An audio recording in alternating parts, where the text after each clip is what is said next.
આ બધા એમ કે ભાઈ કે મેલડી ને આવતા એટલી વાર લાગે, આમ વાર લાગે. નહીં, હું એમ કહું છું કે મેલડી ને આવતા વાર નથી લાગતી.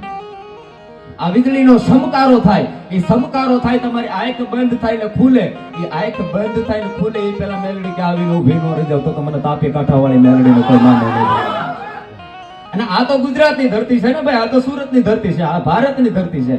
ગુજરાત મેકી ગયો, સુરત મેકી ગયો, અમેરિકા, લંડન, યુરોપ, ઓસ્ટ્રેલિયાની મેલ પર તમે ગયા જાવ અને ન્યાની ધરતીની માથે તમે જો આ મેલડીને માનતો હોય ને, ઈ પારકા ગામની ધરતી માથે તમને કોઈ આંગળી સીધે તેથી મેલડી કે પારકા ગામની ધરતી માથે જો ભાલા નો હોરવા ભૂતાડું તો હું મેલડી નો કરું.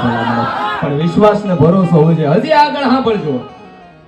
એમ કે મેલડીને આવતા વાર લાગે. નહીં, હું એમ કહું છું મેલડીને આવતા વાર નથી લાગતી.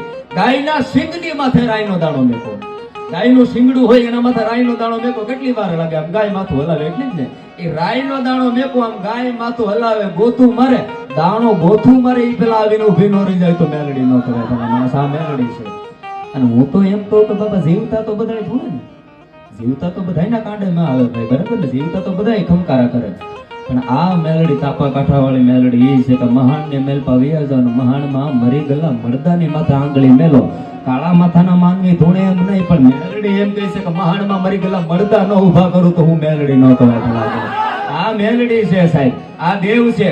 અને મેલડી નું કદાચ કોઈ એમ કે મેં મેલડી ની માનતા કરી છે પછી હું માતાજીને માનતો નથી, હું માનતો બંધ થઈ ગયો છે તો હાથ પેઢીઓ લગી ભલામણા ઘરની મેલ આમ હખે રહેવા દે તો મેલડી નો કહેવાય.